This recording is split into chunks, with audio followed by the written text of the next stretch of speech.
Buenas tardes, amigos nicaragüenses. Gracias por estar nuevamente en su programa Jaime Arellano en la Nación. Gracias por permitirnos llegar hasta ustedes.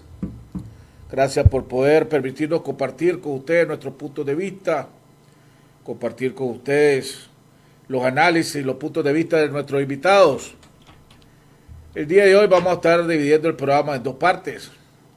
En la primera parte vamos a estar platicando con el analista político, ex embajador y ex vocero de la Contra, Bosco Matamoros. Y en la segunda parte del programa vamos a estar hablando con dos jóvenes que están participando activamente en la lucha cívica contra esta dictadura y que están luchando por los cambios que todos los nicaragüenses queremos y nos merecemos. Quiero agradecerle a Radio Darío que nos está retransmitiendo este programa. Queremos agradecerle también a Radio La Costeñísima que retransmite este programa todos los días al día siguiente y también lo pasa por su televisión local. También agradecemos a todos aquellos que nos están viendo a través de Facebook y a todos aquellos que nos están viendo a través de YouTube y aquellos que están participando en los superchats de YouTube por el apoyo que nos den y nos puedan dar. Les recuerdo también a todos que todos los días también estamos en Radio Corporación de lunes a viernes de 2:30 a 3:30 de la tarde. Antes de entrar con nuestros invitados, hombre, quería hacer 2 o 3 comentarios antes de invitarlos a ver un video que quiero que compartan con nosotros. Primero es hacerle un llamado al gobierno de Taiwán y al embajador de Taiwán.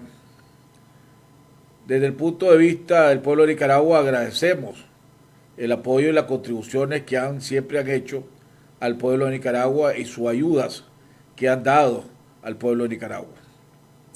Pero también es importante que el gobierno de Taiwán entienda que de la manera como abusa esta dictadura del apoyo que el pueblo de Taiwán le da al pueblo de Nicaragua a través de su respectivo gobierno. Y digo esto porque vimos una donación de 35,000 pruebas de COVID-19 para hacer pruebas de COVID-19 que recientemente, la semana pasada, le regaló el gobierno de Taiwán al gobierno de Nicaragua. Y yo creo que es hora que el gobierno de Taiwán le exija transparencia y que responda qué están haciendo con todas esas pruebas, con quién la están aplicando, a quién se la están aplicando o qué están haciendo con ellas.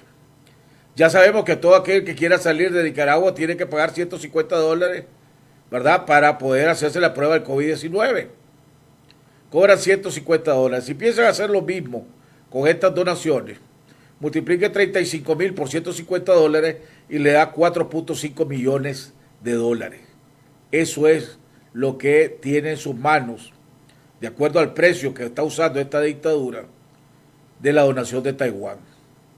Y yo creo que es sumamente importante que el gobierno de Taiwán exija transparencia para el beneficio del pueblo de ellos, que fueron los que pagaron para que dieran esta donación, y para beneficio del pueblo de Nicaragua, para que exija y haya transparencia al respecto.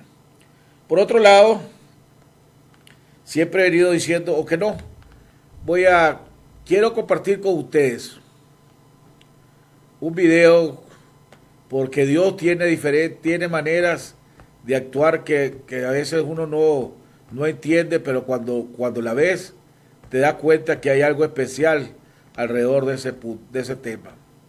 Y digo esto porque la semana pasada, a finales de la semana pasada, sobre todo el viernes y el sábado, y lo platicaba con Nelson, que es parte esencial del equipo de aquí del programa, que a veces uno amanece desanimado y a veces se le bajan las esperanzas.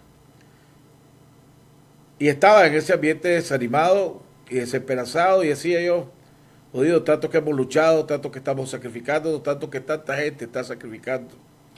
Y a veces digo, lo podremos lograr. Pues las cosas cada día se ponen más difíciles, más complicadas, más peligrosas. y se van a seguir poniendo más difícil, más complicada y más peligrosa, porque estamos en un año dificilísimo, un año vital para decidir el futuro de este país. Y cuando estaba durante todo esto, me puse a revisar los chats y de repente vi un chat que me llamó la atención y lo puse a ver. De una mujer humilde, una empleada doméstica en República Dominicana, que ha sido toda su vida trabajadora y que le dio cáncer. Y ella se tuvo que venir de su pueblo a la ciudad para tratar de recibir su tratamiento en la lucha contra el cáncer. Pero como una persona humilde, de familia humilde, no podía venirse acompañada, vino sola. Y se sentía separada, triste, sola, no sabía si podía vencer o iba a poder vencer el cáncer. Y ella empezó a recibir tratamiento y está luchando contra el cáncer. Ella siempre había cantado en el baño o a su familiar, a su amigo. Nunca había cantado en público. Pero sintió el llamado de Dios, el mensaje, para ir a cantar una canción lindísima a un programa de cadena nacional en República Dominicana. Vean el video, oigan bien la canción y ustedes van a entender por qué en esta lucha que estamos teniendo contra esta dictadura, Dios no nos va a dejar solos y que nuestra fe y nuestra esperanza va a lograr que logremos, valga la redundancia, los cambios que nosotros necesitamos y queremos para este país. Vean el video, oigan el video.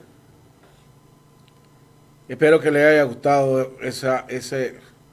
Díganme si no es inspirador, si no es para todos nosotros lo que estamos pasando, lo que hemos pasado, lo que nos falta por pasar.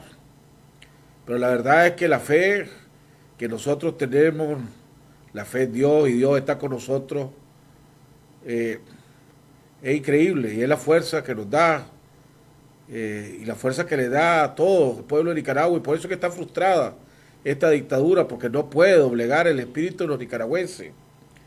Hoy fue, por ejemplo, el día de hoy, voy a dar un ejemplo, el preso político Sergio Beteta fue llevado ante el juez a su audiencia y para que le presentaran los cargos y todas las locuras que está haciendo esta dictadura.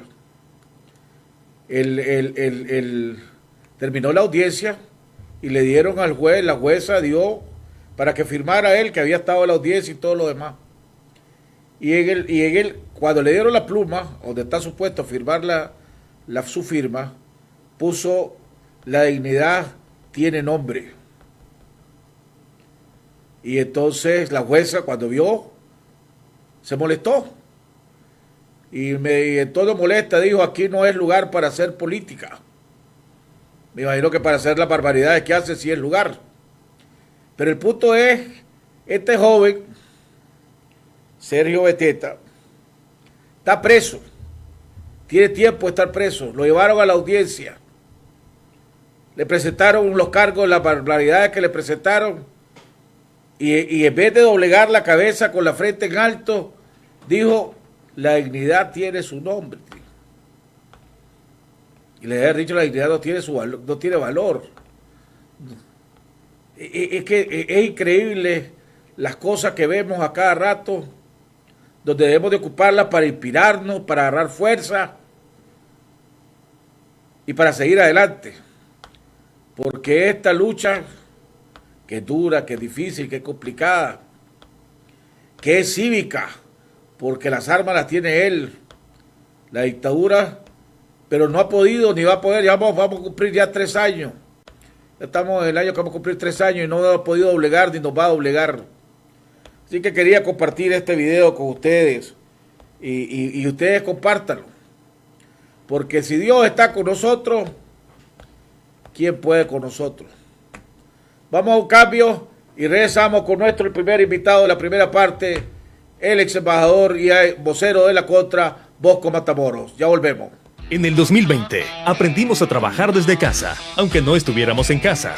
Con las videorecetas, superamos los antojos. Y con los tutoriales de ejercicio, el efecto de los antojos. Convertimos la tele en cine y la compu en estadio. Claro que este 2021 te conectamos más. Navega en la mejor red y el más rápido internet. Con Claro Hogar de 20 megas por $43.47 al mes. Además, podés llevarte una Huawei MateBook en 18 cuotas. Contratalo en nuestros centros de atención al cliente. ¡Claro que sí! Nicaragua, sí me importa. Por Nicaragua. Soy capaz de escuchar. Conferencia Episcopal de Nicaragua.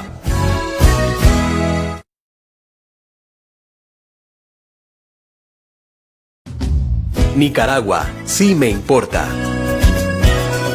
Por Nicaragua. Soy capaz de escuchar. Conferencia Episcopal de Nicaragua.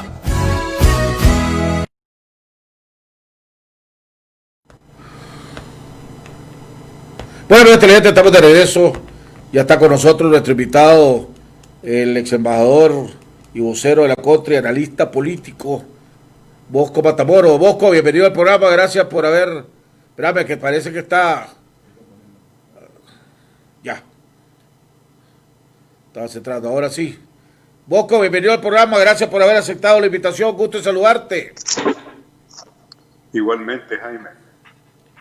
Un gusto estar en tu programa, sobre todo ahora que estamos luchando con estas alergias también, debido a este clima sorprendente aquí en Managua. Sí, así es, esta es la época que hay que cuidarse y hay que tener. Bosco, me gustaría tu reacción. Vos sos asesor también, sos del grupo de asesores de C por L. Ya la semana pasada se dio a conocer o se oficializó y se concretizó la alianza entre C por L y la Alianza Cívica. Ha habido reacciones, una positiva, una negativa. ¿Tu opinión alrededor de esto y cuál es el siguiente paso? Creo que es un anuncio importante en este largo camino que van a ser las elecciones aquí en Nicaragua en el 2021.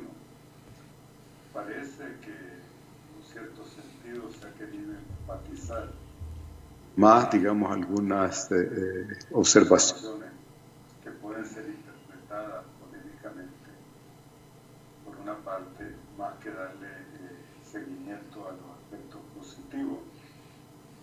El C por L ha demostrado una consistencia ideológica, organizativa a través del tiempo.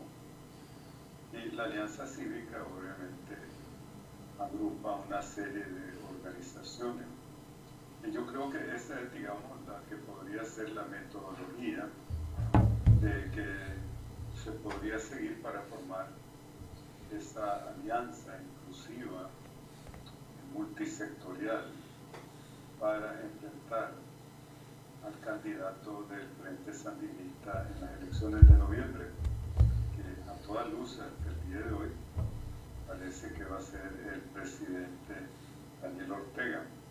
Obviamente no podemos descuidar que para llegar a esa fecha y que se haya aquí en Nicaragua un proceso que sea satisfactorio para todos los actores que participen en esas elecciones, deben de primero llegar a la meta, digamos, o a la cima de estos dos tiempos que hay en este proceso. Uno, en el mes de mayo, en cuanto el gobierno se comprometió, en cuanto a que hay una resolución del Consejo Permanente de la OEA haciendo un llamado muy fuerte al gobierno para que se efectúen todas esas reformas que llenarían las condiciones y se podrían calificar que se efectuaron elecciones aquí en Nicaragua de acuerdo a los estándares internacionales.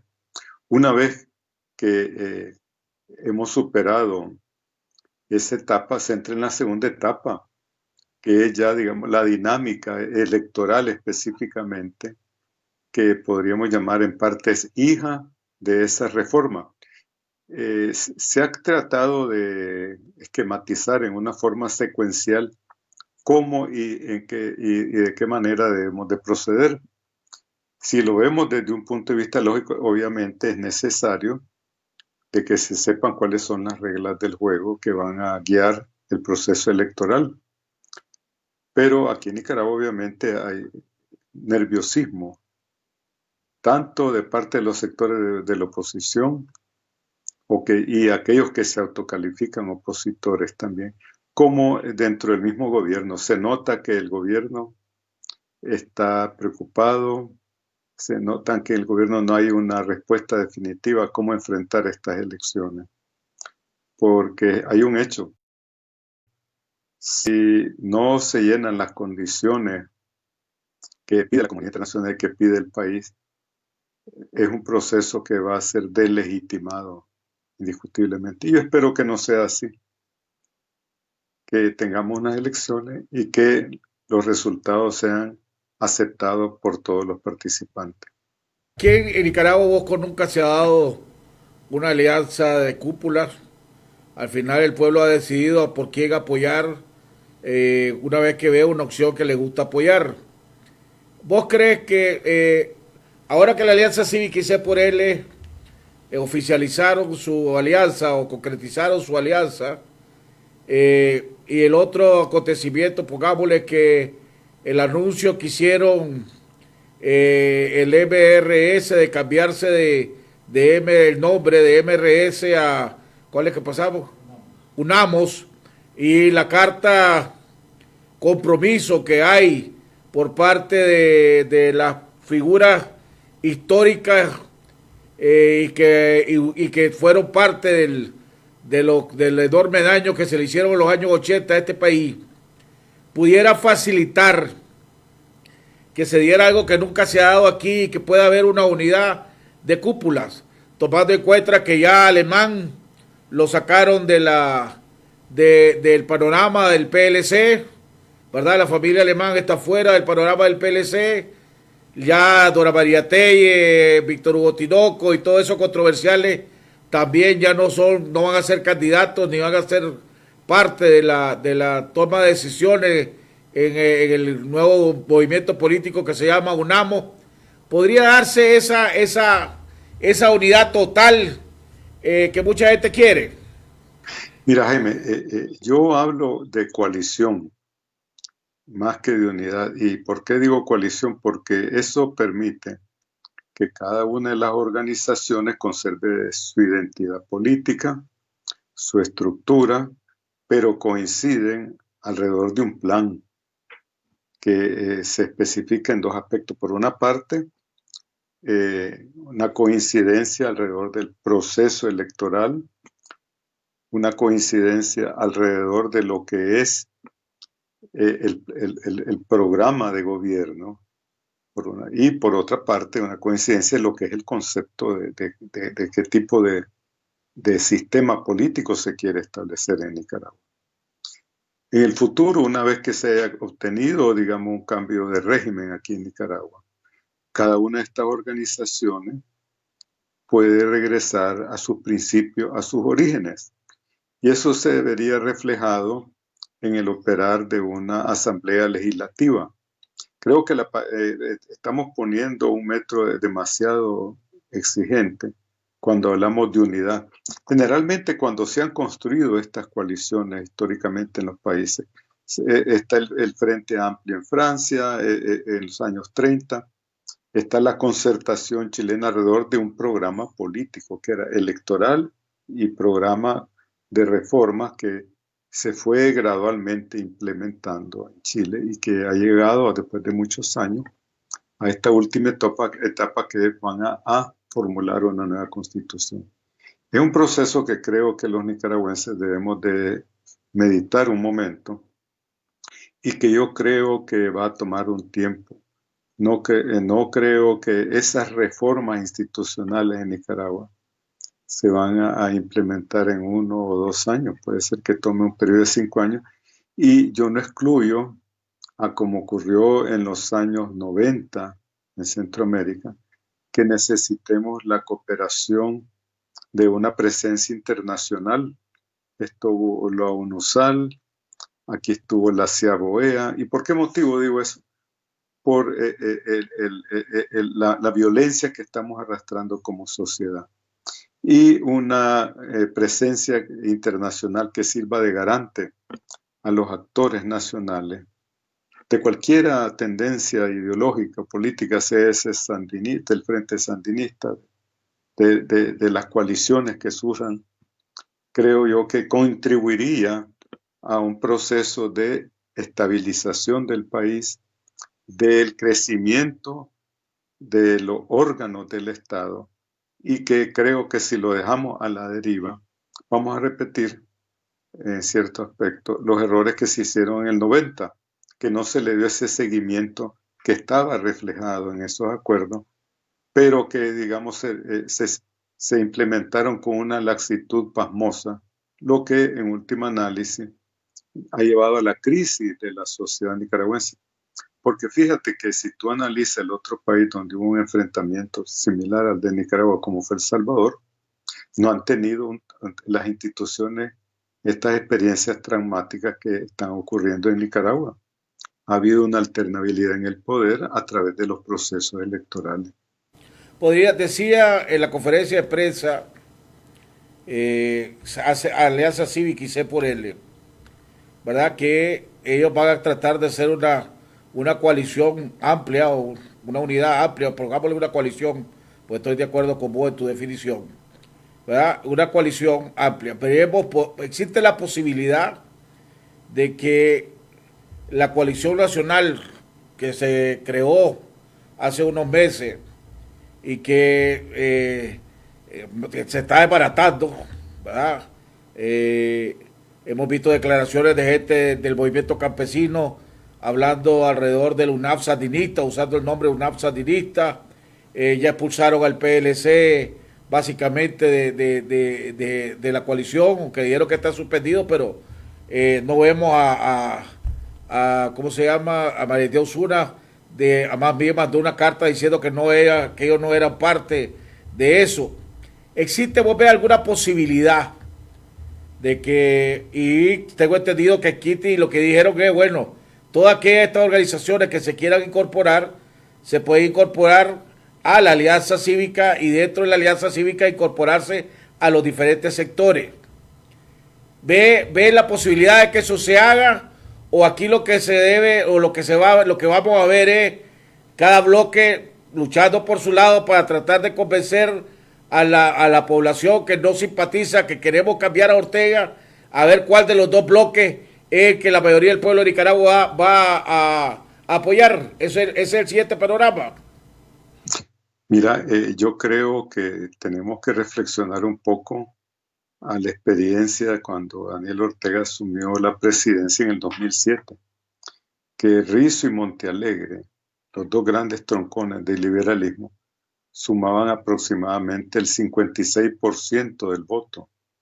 Y yo creo que sería una falta de juicio, de criterio, tratar de empujar un proyecto en donde se repite ese fenómeno, con un agravante adicional, que ahora con una pluralidad, con un 25%, y si el segundo tiene un 24%, puede ganar las elecciones. Mira, en este momento creo que es muy prematuro descartar o afirmar que se va a dar esa gran coalición, en donde yo miro que la alianza C por L y la Alianza Cívica es una estructura de centro, no de centro-derecha como tratan de señalar algunos, o decir, que tiene la capacidad, el respiro de que se incorporen y se sumen otras organizaciones.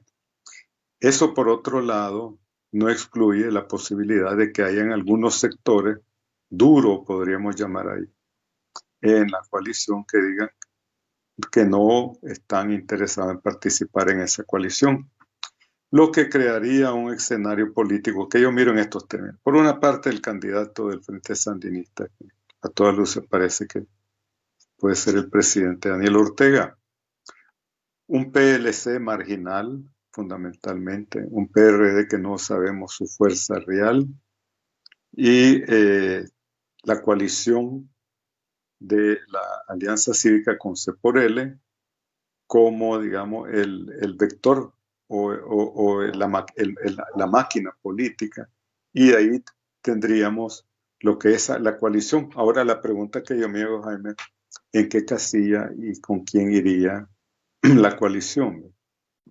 Porque al día de hoy todas las indicaciones son de que el gobierno no va a otorgar personería jurídica más que a las que ya están. No hace la gran diferencia, donde hace difícil comparar un posible escenario al del 2006, un escenario donde, a pesar de las dos los dos candidatos fuertes que llevaba, por un lado Cerrizo y por el otro lado Monte Alegre, realísticamente hablando no ganó Ortega, y lo dijo Eliseo Núñez en unas declaraciones, que hay y faltaron un 8 o 9% que iba para una de las dos fuerzas, pongámosle, ya sea para ser poder o el PLC, que hubiera obligado a ir a una segunda vuelta. En este escenario político que se pueda dar, y vos mismo lo acabas de decir, la única casilla que tiene la coalición nacional es la del PRD, una casilla dirigida por un ex pastor o pastor evangélico, que es el señor Cerrato. Y aunque digan que no es un partido evangélico, pues la percepción es que es un partido evangélico. Entonces, por otro, ya no tenés a dos partidos liberales compitiendo uno contra el otro, ¿verdad? Sino que tendría un partido evangélico compitiendo contra un partido de centro, pongámosle, como es C por L, ¿verdad? Y donde lógicamente, indirectamente o directamente la iglesia va a respaldar también. Entonces, la pregunta es, tendrá, y ahí en la coalición hay gente que tiene una enorme experiencia política, ¿verdad? Y debes de saber darse cuenta también cuál es la realidad en la que ellos se encuentran. Entonces la pregunta, en caso de que se dé el escenario político, el escenario electoral confiable, como lo dijiste vos al principio, esta fuerza, esta coalición en la casilla del PRD, ¿realmente tendría chance de ser competitiva? Mira, Jaime, yo miro estas casillas, digamos así, que están operando en la periferia del proceso político, representan un reto en este sentido. Mira, yo calculo que actualmente el Frente Sandinista tiene un 25% de intención de voto, independientemente de este mago de las encuestas que las produce de acuerdo a las coyunturas políticas. Aquí en Nicaragua, pues que todos sabemos, no hay necesidad de señalarlo porque ya es hartamente conocido. Para ganar estas elecciones, yo creo que la coalición necesita un 50+1. ¿Y por qué motivo? Si le das tú el 25% al Frente Sandinista, el PRD que coja, digamos, un 5% del voto y el PLC 5%, ahí suman, estos votos no van a favorecer a la coalición, sino que favorecen al Frente Sandinista. Ahí tenés 10% más de votos que sumarían 35%. Y un 5% de voto nulo, que estadísticamente es lo que ocurre en las elecciones. Ahí agregan al 40%. No todo ese voto en favor de Daniel Ortega, pero ese voto sería, digamos, que le está sustrayendo a la gran coalición. Ese es el riesgo que yo miro. Por eso yo insisto que es fundamental que la coalición tenga que, digamos, seducir, entusiasmar a un 70-80% de ese voto indeciso que hay en el país, que supera el 70%, más el voto, digamos, de duro que tiene C por L y las organizaciones de la Alianza Cívica. Yo esto te lo planteo de una forma muy esquemática, pero creo que ese modelo matemático hay que trabajarlo y pensar que se va a ganar no con el 30, 35, no, sino con el 50 más 1, que eso te da la garantía de que no puede haber una manipulación de los resultados electorales. Ese ejercicio matemático que vos acabas de hacer pone en duda básicamente el ejercicio matemático que yo he venido haciendo. Yo venía haciendo más o menos ocupando decía de cada 100 votantes, decía yo, 25 votos van a ir por Ortega, te quedan 75. De esos 75, que 40 voten por uno de los bloques, le gana con suficiente margen a Ortega. No necesitas el otro 35%, ¿verdad? Pero pongámosle que el 5% de los votos, 5 de esos votos, se pierda, como decimos, votos que se pierden porque escribieron mal, etcétera. Por razones técnicas. Por razones técnicas, todavía con el 40%, con el 40 votos de los 75, le gana con suficiente margen a Ortega. ¿Por qué los números míos no tienen la validez que podría tener, que tienen los tuyos, pongámosle? ¿Cuál es, haciendo el análisis económico, el análisis matemático? Mira, Jaime, puede ser que el modelo tuyo sea el correcto, pero todo voto que no va en sentido positivo hacia el candidato del C por L y de la alianza favorece al Daniel Ortega. Es como la abstención. Mira, aquí hay una tendencia perversa de parte de ciertos sectores que están casualmente incitando a la abstención en el proceso electoral. Y en la medida que el número de votantes disminuye, aumenta el porcentaje de voto que tiene el Frente Sandinista, porque decimos el 25% del padrón electoral. Pero cuando ese padrón tú lo disminuyes, sube matemáticamente el porcentaje de intención de voto del Frente Sandinista.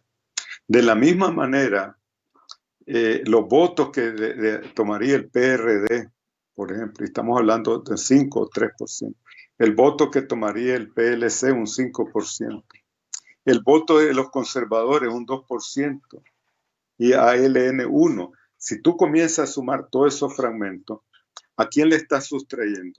No al Frente Sandinista, sino a la oposición al Frente Sandinista.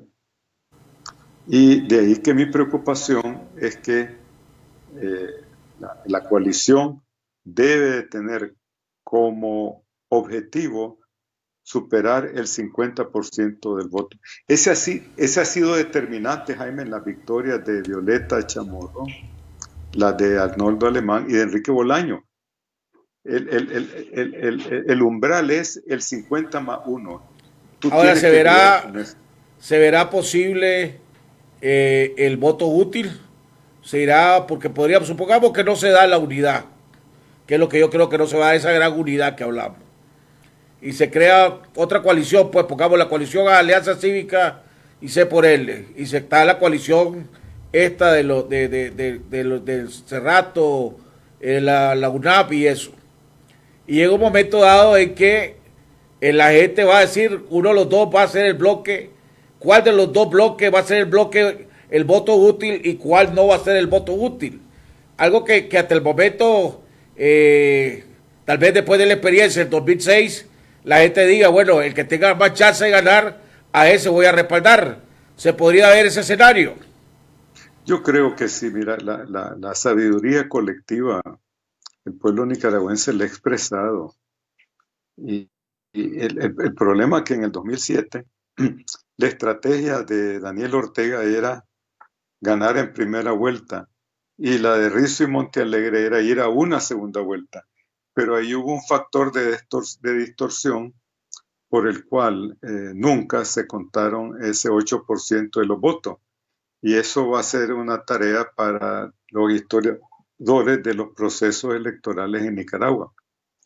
Porque a rigor de ley, En Nicaragua se tenía que haber dado una segunda vuelta en el 2006, en esas elecciones, pero no ocurrió. Hubieron intereses particulares que fueron preeminentes sobre la, digamos, estabilidad de la nación, del proceso democrático realmente, porque ese proceso se interrumpe en el 2007.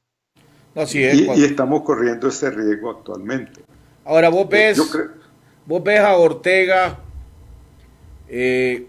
vos fuiste parte de la lucha de la contra, fuiste el vocero de la contra, viviste muy bien todos los escenarios que hubieron en la primera dictadura de Ortega.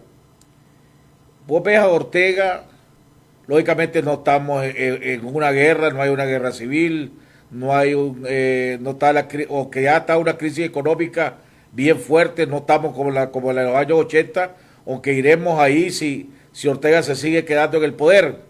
Vos ves a Ortega cediendo ante y dando las condiciones básicas para poder participar, para que la OEA y la comunidad internacional reconozca este proceso electoral. Ves a Ortega, si te dijeran apostaría que Ortega lo da o no lo apostaría. Yo creo que Daniel Ortega necesita imperativamente aceptar un proceso electoral que llene básicamente las condiciones y los estándares internacionales. ¿Y cuáles son? ¿Cómo miro eso? Auditoría del padrón electoral, conteo a pie de urna, observación nacional e internacional.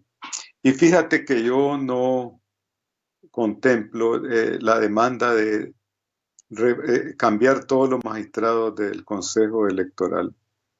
Con tres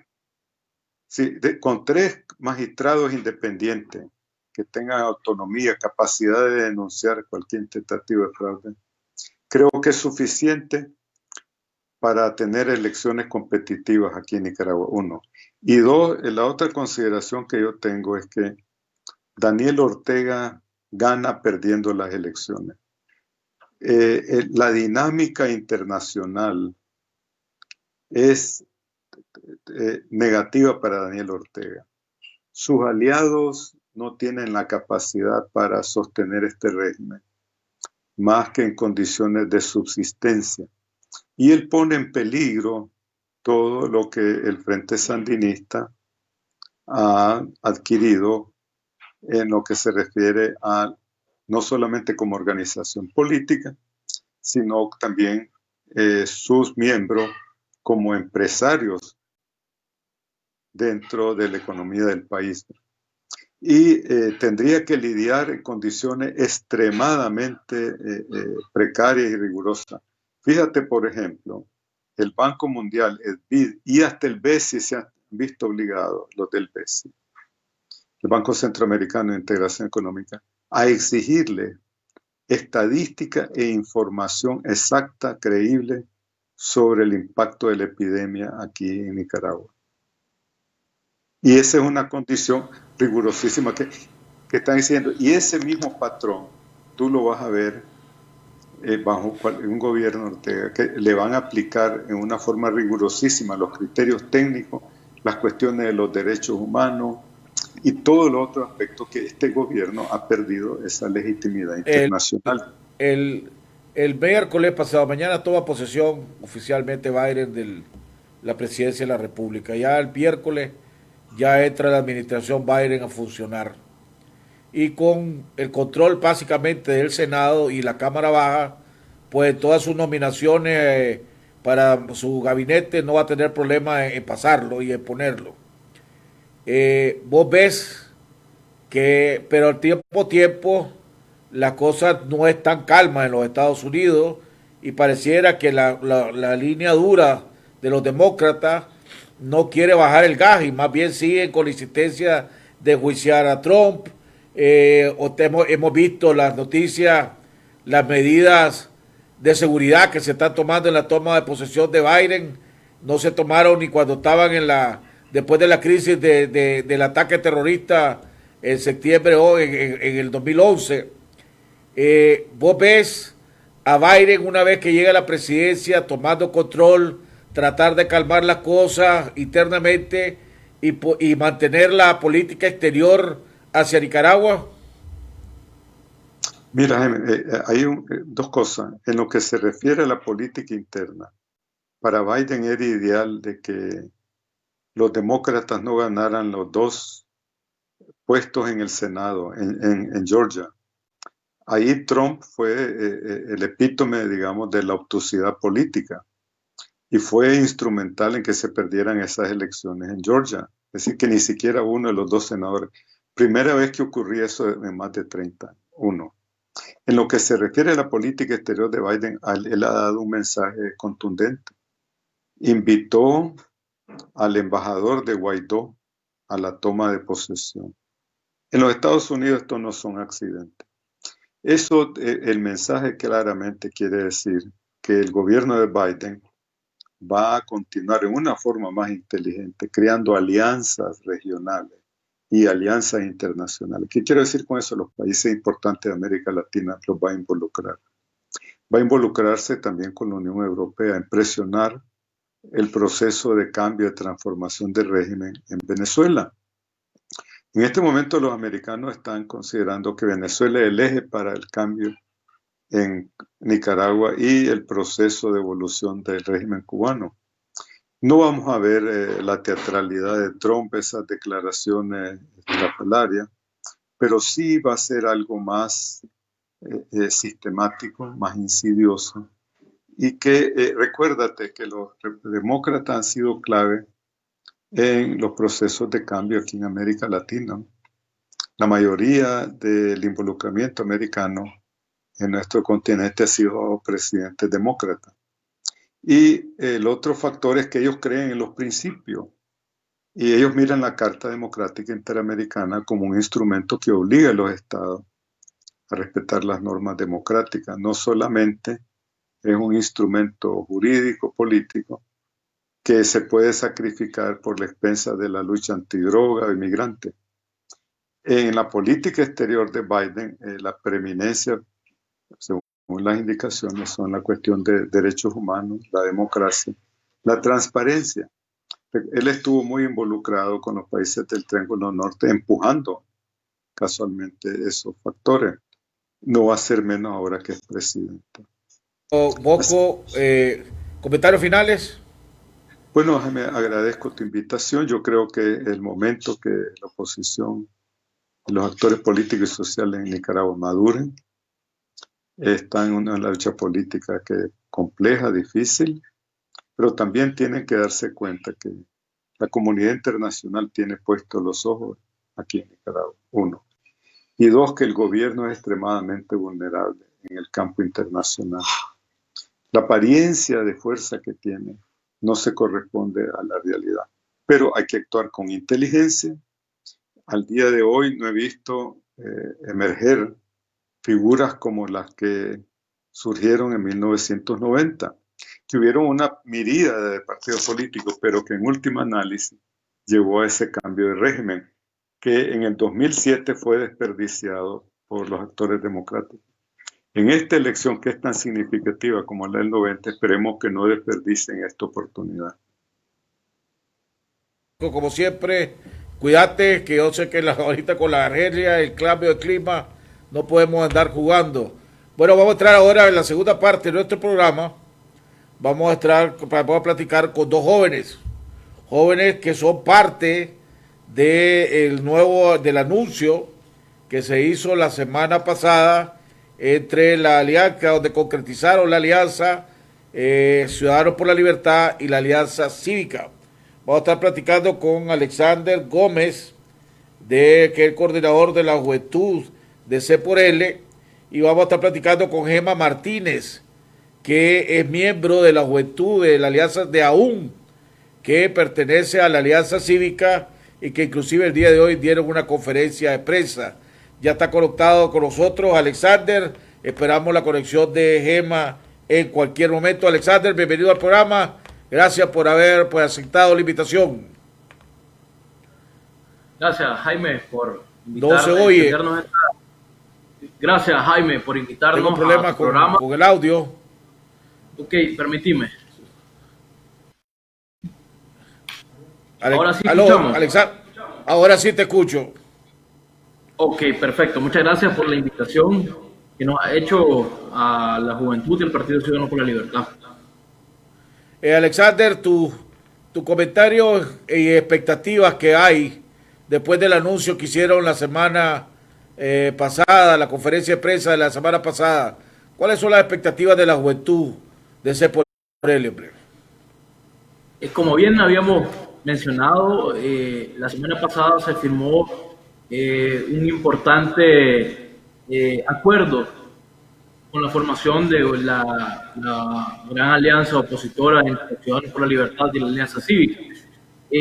Para los jóvenes esto debe significar algo importante, ¿verdad? Sobre todo cuando hasta el día de hoy no ha existido o ha habido deficiencias en la conformación de una alianza que realmente represente a los nicaragüenses y a la juventud. ¿Cuál es la interacción que hay entre los jóvenes de la Alianza Cívica y los jóvenes, las diferentes organizaciones que pertenecen a la juventud, de los jóvenes de C por L con las diferentes organizaciones de jóvenes que están en la Alianza Cívica? Ya empezaron a hablar, están hablando juntos, están trabajando juntos, se están coordinando, se van a empezar a coordinar. ¿Cuáles son los planes que tienen? Por supuesto, siempre hemos mantenido comunicación constante y acercamiento con los diferentes movimientos juveniles aglutinados en la Alianza Cívica. Por lo tanto, para este año sobre todo, creo que debemos unificar esos esfuerzos, tanto así como lo han hecho en Ciudadanos por la Libertad y la Alianza Cívica. Nosotros también como juventud nos hemos comprometido a llevar ese trabajo conjunto, principalmente en ir a buscar, ir a apoyar y motivar a aquellos jóvenes que nacieron, que asumieron el reto de participar en política, de defender la libertad, pero que hoy en día tal vez mantienen un rol que están atentos a lo que pasa en los acontecimientos políticos. Entonces hay que ir a motivar a esos jóvenes que también han sido actores importantes. No olvidemos que la llama que inició en abril fue motivada principalmente por nosotros, los jóvenes nicaragüenses.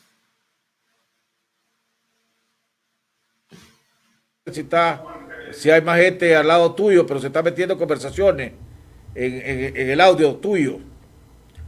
Sí, pero no estoy solo, no tengo nadie más. Pues a lo mejor es la conversación donde está la gema, o debería estar la gema, pues que no se ha podido conectar. Decían ustedes en la conferencia de prensa que esto va a iniciar una nueva etapa de conversaciones y que se iba a nombrar una comisión entre C por L y la Alianza Cívica. En esa comisión, para empezar a analizar y a platicar con otras organizaciones y otros partidos y grupos, etcétera, de diferentes edades, me imagino yo.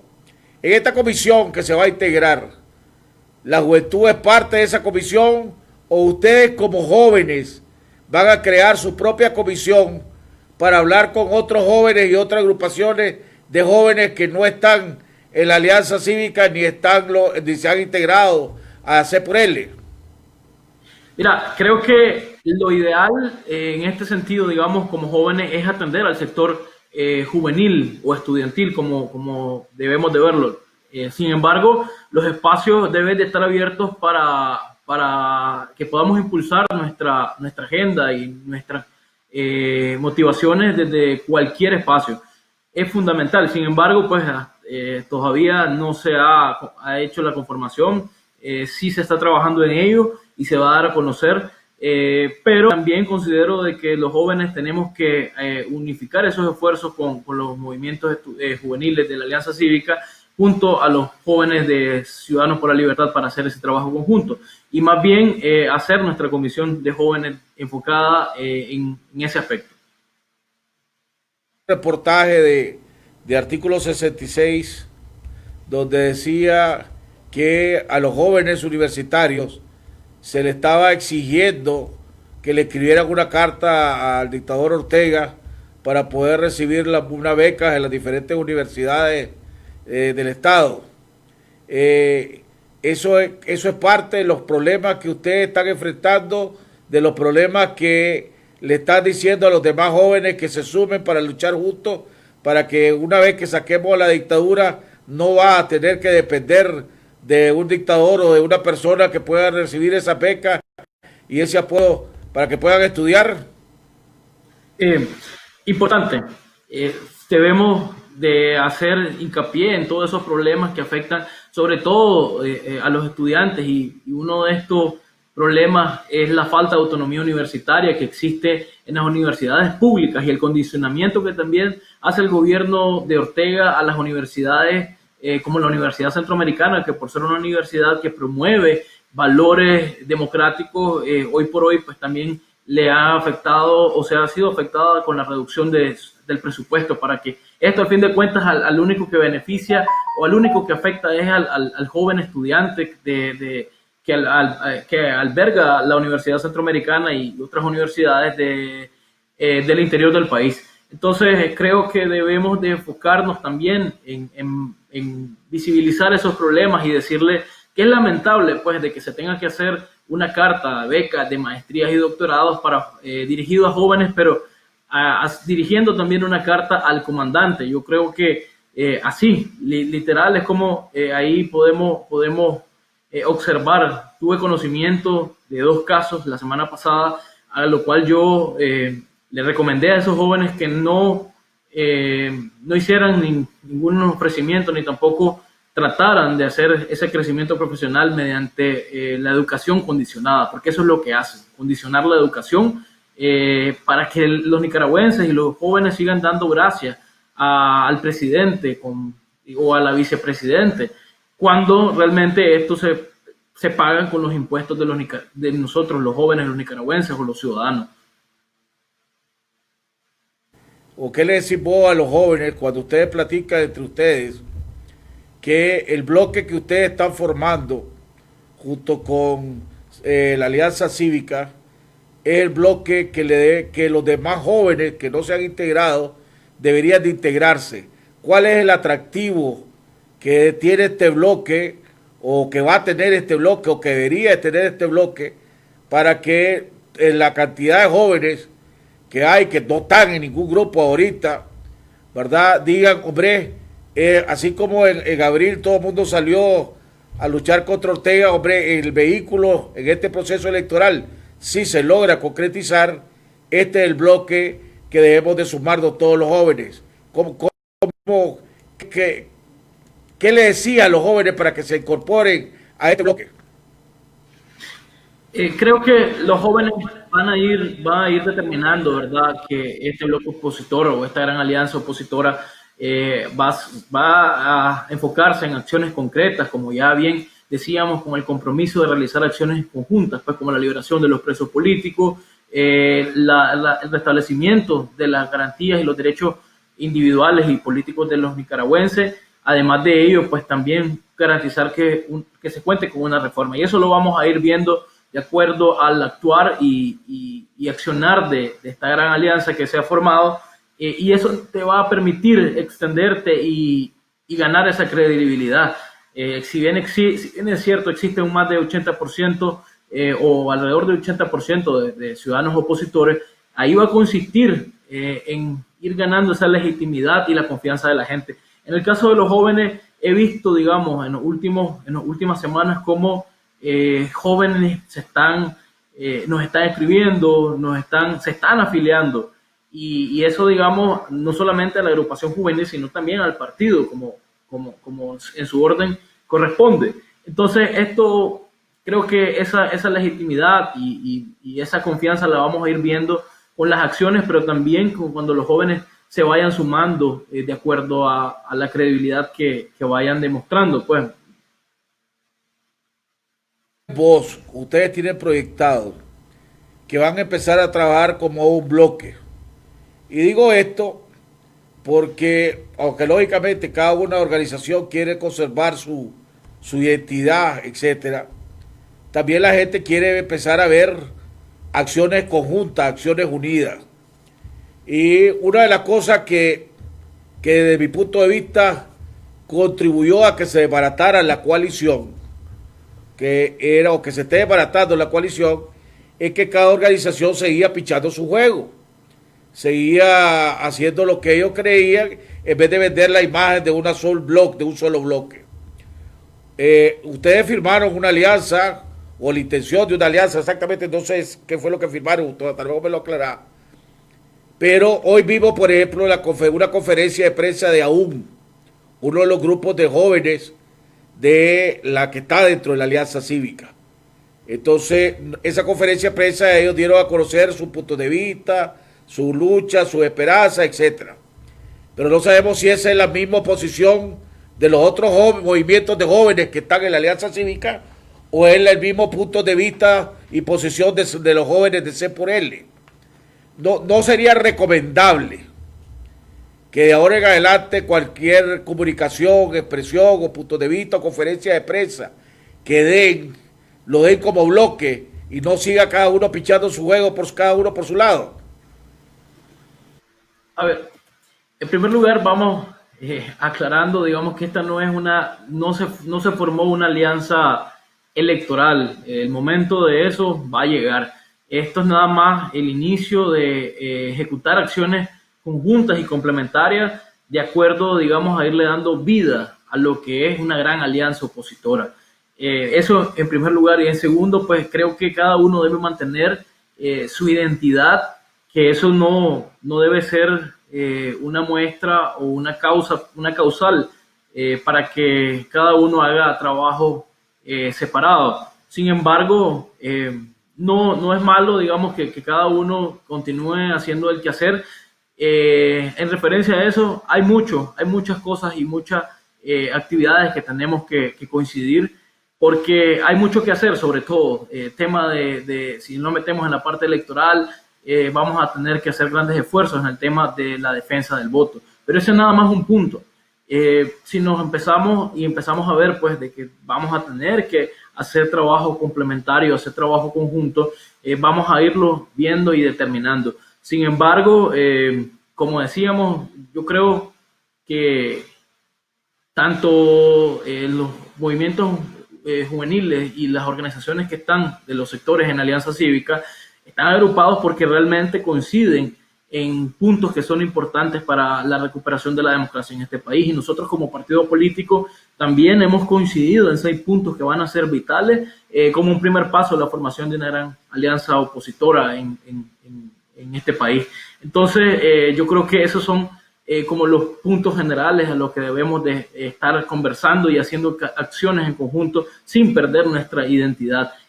Sin duda alguna coincidimos con los movimientos juveniles como organización también juvenil en Jóvenes por la Libertad, y creo que no hay diferencias o no hay puntos que no respaldemos. Realmente es una forma de lucha que tiene la Alianza Universitaria Nicaragüense y los demás movimientos. Igualmente nosotros coincidimos en, por ejemplo, el tema de las elecciones libres y transparentes, que es a través de la urna y la vía electoral y el voto, que tenemos que recuperar la democracia por la vía cívica en este país.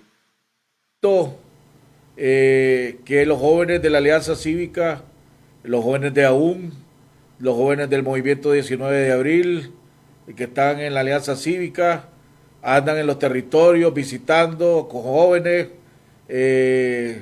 afiliando jóvenes, pongámosle de esa manera, a sus agrupaciones. Hemos visto a jóvenes de C por L, ustedes siempre trabajando en fortalecer su estructura, viajando a los departamentos, a los municipios, etcétera. Pero, o sea, cada uno buscando gente para su grupo. Wow, el C por L para los jóvenes, para que se afilien al partido, y aún para fortalecerse ellos, el Movimiento 19 de Abril para fortalecerse ellos. ¿Seguirá ese mecanismo o seguirán ustedes, veremos a jóvenes de C por L y a los jóvenes de la Alianza Cívica viajando a los territorios juntos, convenciendo a los jóvenes y convenciendo a la población de que se sumen a este bloque que ustedes están empezando a crear? Sí, lo dije al inicio, que ese tiene que ser una agenda entre los grupos juveniles, tanto J por L como los demás movimientos aglutinados en la Alianza Cívica. Juveniles, por supuesto. y debemos de ir a buscar, incentivar o motivar a aquel joven que ha iniciado o que inició en la lucha de abril, tanto aquellos jóvenes que ya tenían trayectoria y participación política como aquellos que se motivaron o que empezaron a participar. Sin embargo, nos vas a ver también por nuestro lado afiliando jóvenes porque cada uno, digamos, aún me imagino que tiene su dinámica de participación y de proyección en tema de la juventud, así como en Jóvenes por la Libertad también tenemos ejes de acción claro, que es nuestra forma también de desarrollarnos en política, la forma de hacer política. Entonces, no le veo ningún delito que nos estemos, ellos por un lado, tratando de afiliar, de integrar jóvenes y nosotros también. Sin embargo, es como ya mencionabas y te puedo garantizar que vas a ver a delegaciones de jóvenes por la libertad junto a jóvenes de los diferentes movimientos juveniles aglutinados a la Alianza. Para terminar, Alexander, vimos una reacción de miembros y simpatizantes de la coalición, llamarlos divisionistas, llamarlos arrogantes, prepotentes, y que todo aquel que no se sube a la coalición está dividiendo el voto y prestándose al juego de Ortega, según las palabras de ellos. Pues ellos ahora hablan de arrogantes y ellos se autodenominan ser los representantes de la oposición en este país. Pero a esos señalamientos y a esos ataques que vienen de allá, ¿qué le contestás? Mira, yo creo que la gente en su momento tomará su decisión. La ciudadanía sabe quién es quién en este país y esa credibilidad, como también mencionaba, esa legitimidad la va a ir ganando la alianza opositora o la organización opositora, que aquí la gente considere que mediante acciones concretas ha dado un resultado frente a la dictadura de Daniel Ortega. Entonces, ahí vamos caminando en esto y falta mucho tiempo todavía. Sin embargo, eso no quiere decir de que no estemos pensando en los retos que tenemos, grandes retos por supuesto, y a la ciudadanía va a elegir. Aquí que cada quien quiera decir lo que quiera, la gente ya te va a señalar por mentiroso, por soberbio también, y bueno, cada ciudadano también va a ver qué opción es la más viable para este país, de acuerdo a que también podamos ofrecerle principios y valores a los ciudadanos nicaragüenses, un programa definido y un camino que ofrecerle a los nicaragüenses y a la juventud. ¿Comentarios finales? Bueno, que invitar a los jóvenes a que continuemos esta lucha, que no nos desanimemos a pesar del panorama que estamos viviendo en Nicaragua, a pesar de la represión y a pesar de las múltiples arbitrariedades que se cometen en nombre del gobierno de Nicaragua, y que va a haber una opción y que va a ser en noviembre cuando debemos derrotar a la dictadura mediante el voto ciudadano, que algunos quieran restarle valor, pero realmente debemos estar llamados a aglutinarnos, a defender ese voto y apoyar a una opción que realmente apueste a cambiar el país, a transformar el país, no solamente para derrotar a Ortega, sino para impedir que nuevamente se instaure un gobierno dictatorial. Te agradezco, Alexander Gómez, coordinador de la juventud de C por L. Habíamos invitado y se había conectado Gema Martínez, representante de los grupos de jóvenes de AUN en la ciudad de Granada, pero a última hora se desconectó y no pudimos oír sus puntos de vista. Te agradezco, espero tenerte nuevamente. Y ya saben, los jóvenes de C por L que tienen este programa a la orden, igual que tienen el programa en Radio Corporación, aunque yo sé que ustedes tienen también su propio programa en Radio Corporación. Te agradezco y te felicito por todo el esfuerzo que están haciendo. Y definitivamente la juventud cuando la juventud decide que en un país hay cambio, hay cambio. Y esa es la realidad y esa ha sido nuestra historia. Muchísimas gracias. Amigos televidentes, quiero ponerle a ustedes nuevamente, pero esta vez no le vamos a poner el video, el video de la señora que cantó, sino quiero pedirle un video que oiga la letra y que realmente en un país católico como que somos nosotros, en un país donde Dios juega un papel trascendental y va a jugar y seguirá jugando un papel trascendental en nuestra lucha con Ortega. Oigan esa letra que lo inspira a uno y le da ánimos para seguir en estos tiempos difíciles que se van a poner más difíciles, pero que sabemos que todo se está poniendo más difíciles porque realmente cada día que pasa le vamos ganando a esta dictadura y lo tenemos más loco.